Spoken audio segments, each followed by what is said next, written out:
All right, we're ready to get started again. Yep. Thank you. Thank you to Deb for that amazing talk. That was incredible. Set a great tone for the day. So on picking up on the topic of ecological corridors, that's a big theme that's come up with the Kootenay Conservation Program, especially over the last few years. So we're going to have a bit of a section on that. Scott Boswell is the program manager for the Okanagan Collaborative Conservation Program, which is the equivalent of KCP in the Okanagan. He's a community development specialist with almost 20 years experience working with local government and nonprofit organizations. And the OCCP has worked strongly in collaboration with local governments to establish an ecological corridor. So he's going to tell us a little bit about that. And then we're going to have Dr. Michael Proctor bring it home to the Kootenays about where our important ecological corridors are. And we need to load his presentation after, we'll load it after you. Thanks, Scott. Thank you. So I'm really happy to be here today to give you a real quick overview of our program and then jump right into one of our projects that we're working on with habitat connectivity in the central Okanagan.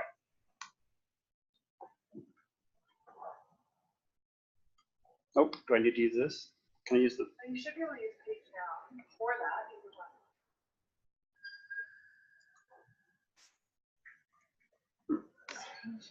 Strange.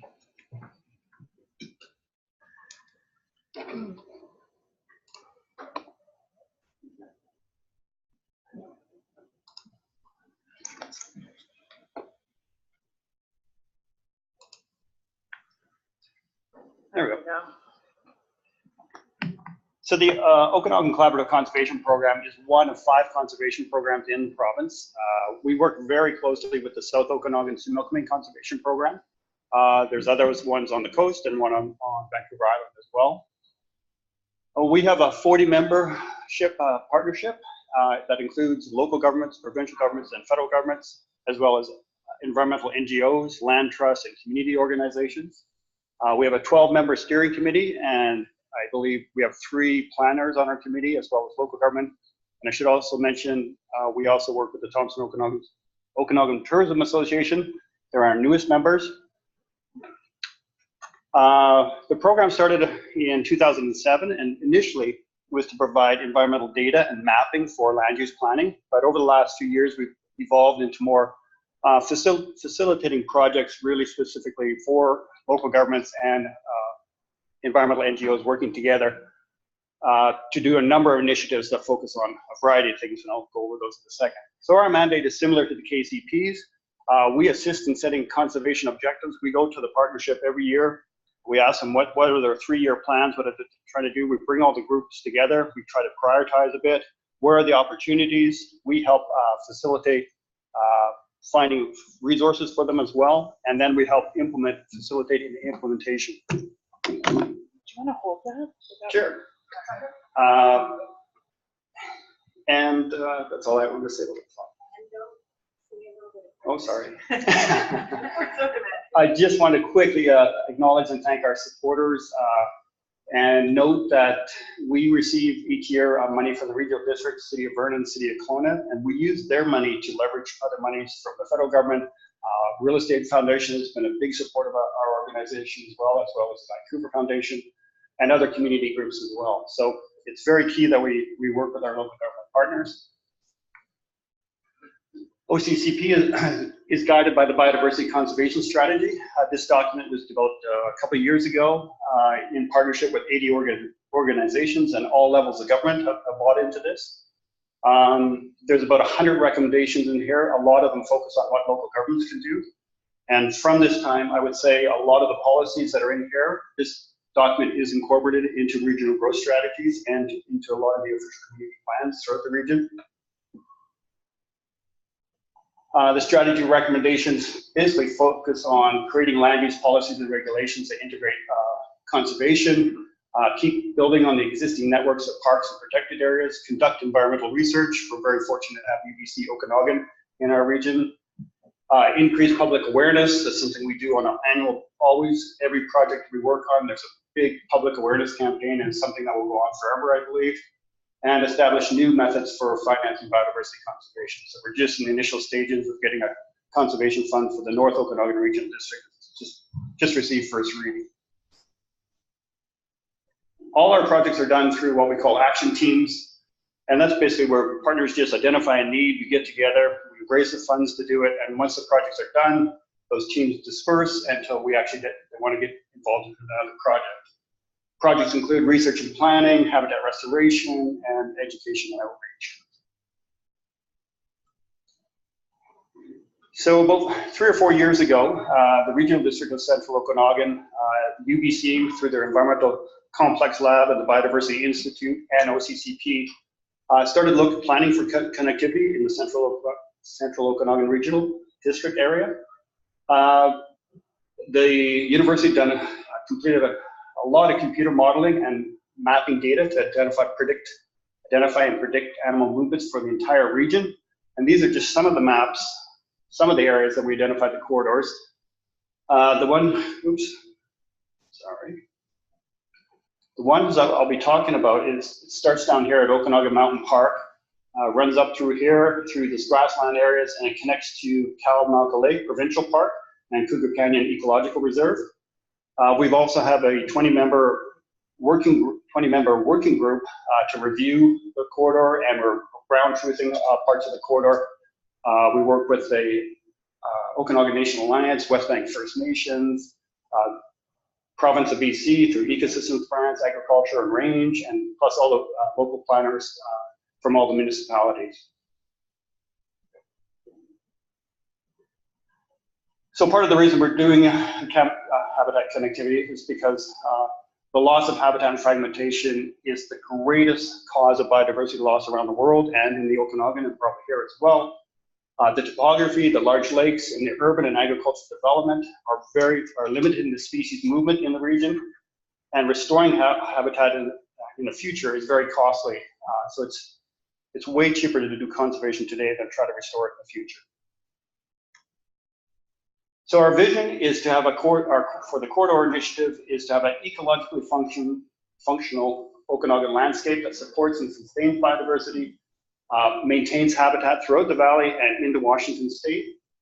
And it supports our quality of life as well. It provides us with access to clean air and water and ecosystem services such as things we don't often think about: soil erosion, flood mitigation, biological pest control, soil generation, and pollination. So these functioning landscapes also support our livelihoods and the quality of life throughout the province, and they support all these sectors. And so it's not just about protecting biodiversity, it's about protecting our quality of life and our long-term livelihoods for the entire region.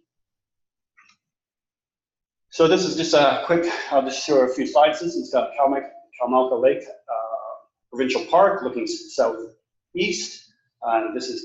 This is the park area, and this is Cougar Canyon Ecological Reserve. Oops, sorry.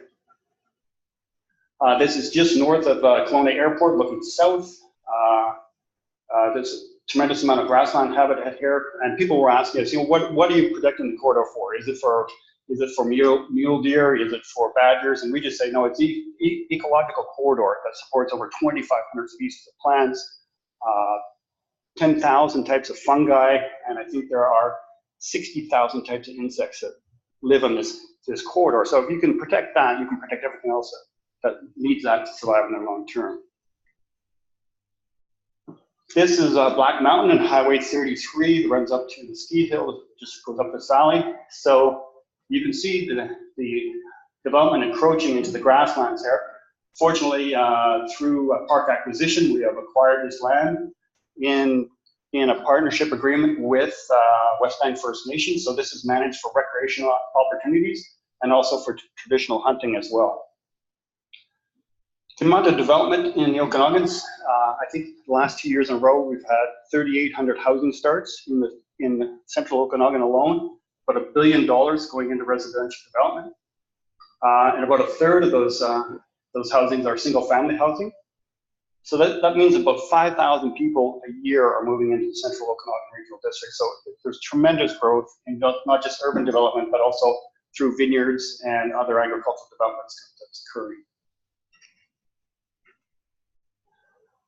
This is Okanagan Mountain Park, looking south towards Penticton. This is, of course, this area was burned in 2003, but it is still a very substantial ecological protected area for a number of species, and it's about 110 square kilometers in size.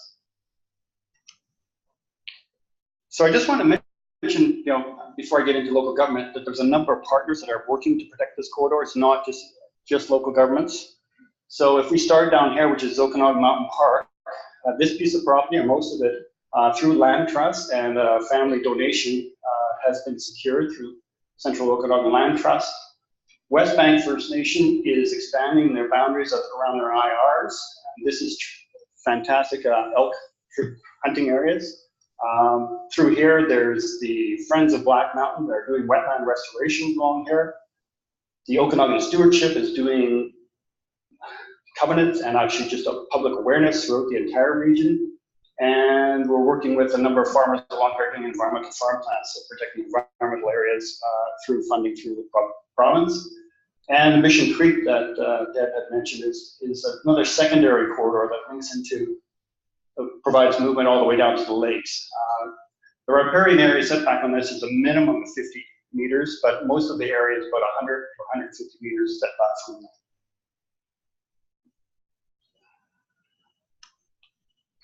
So I always like to give a big shout out to the District of Lake Country because it's the first municipality in the region. This is Cow Lake Provincial Park up here. This is Cow Lake, Wood Lake, and Okanagan Lake, and Kelowna is down here. This is a 16-kilometer section of the northern part of the corridor, and it's a kilometer wide, and we picked a kilometer wide basically just for flight responses for most of the animals. So if they are spooked, they can actually stay within the corridor's area.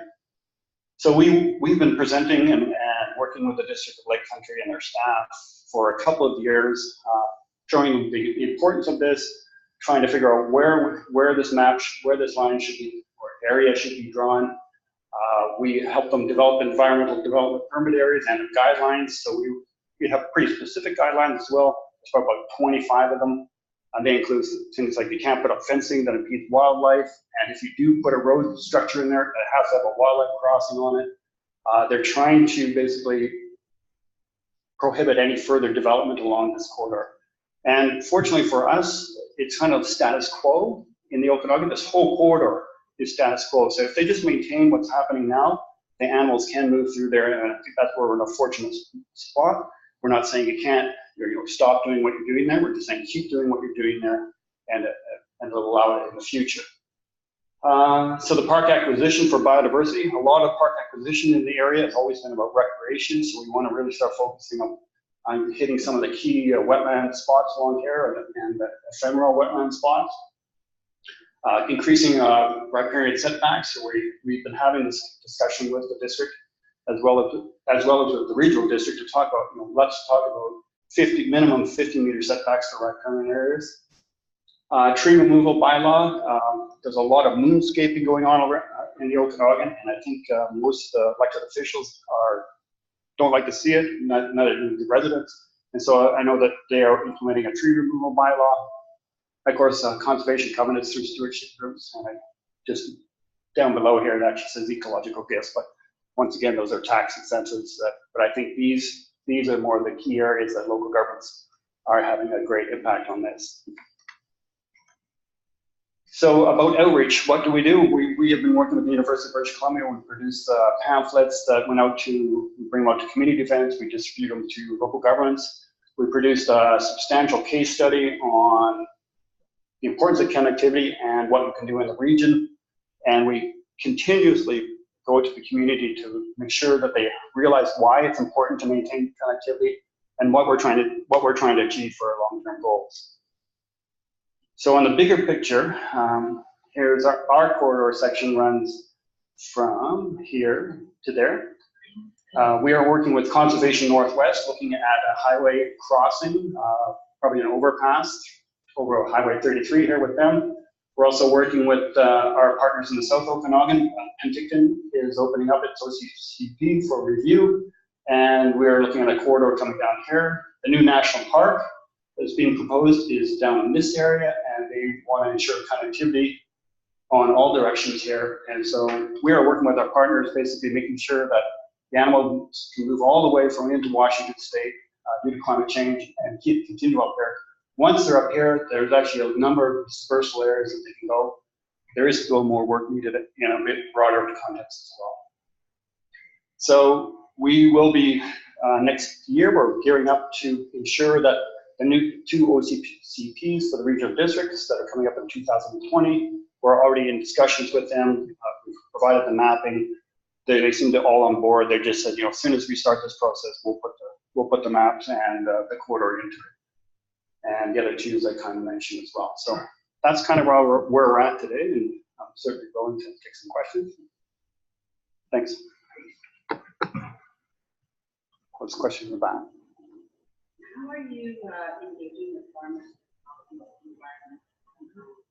What is the process? Are they willing participants? Yeah, they are willing participants. Oh yeah, the question was how we're working with farmers and environmental farm plans. So part of our partnership is with the UBC Okanagan, and they have 2 graduate students that are doing PhDs and their masters in environmental farm planning, and they have developed a really good relationship with a number of farmers along there, and they've been working with them for probably about 2 or 3 years. So I think that's the connection, just a relationship building. Yeah, your wildlife corridors, like you're on the east shore of the lake there, going off the bottom there. So, is there any future planning in there? Because those elk or whatever, they'll swim that lake and you're into a major highway there. So, is there any future planning on your major highway routes? Because you're on basically secondary routes. Is that correct? For court, yeah. So yeah. Question? Yeah, so just make sure I understood it correctly. So you're basically saying our corridor is here, and for the elk, there's other major corridors running up here along the highways and stuff. So right now, the only corridor crossing the major kills, the road kills are happening all along here.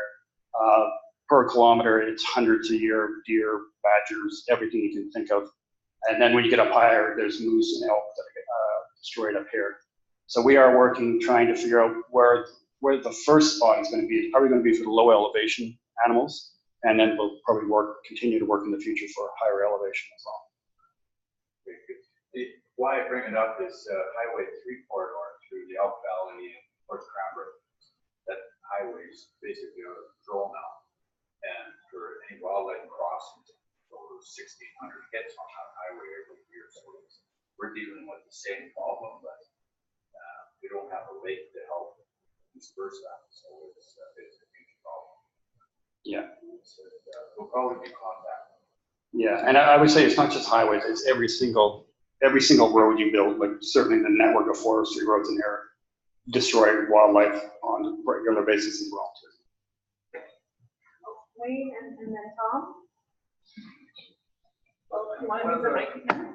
Sure, I can talk about it. This captures more of the question. Okay.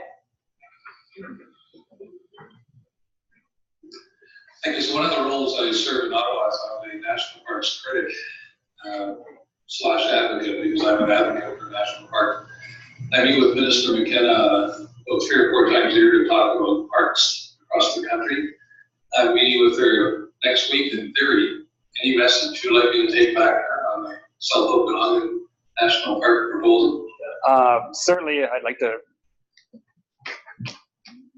From what I can tell, it's a go ahead, and so I'd just like to say thanks for all the effort that it took, because there was a lot of negative input from a significant part of the community, and I think it's time that federal government takes a leadership role in establishing a national park in that region, because the critical values of rare and endangered species in that area is significant. So I think it's fantastic.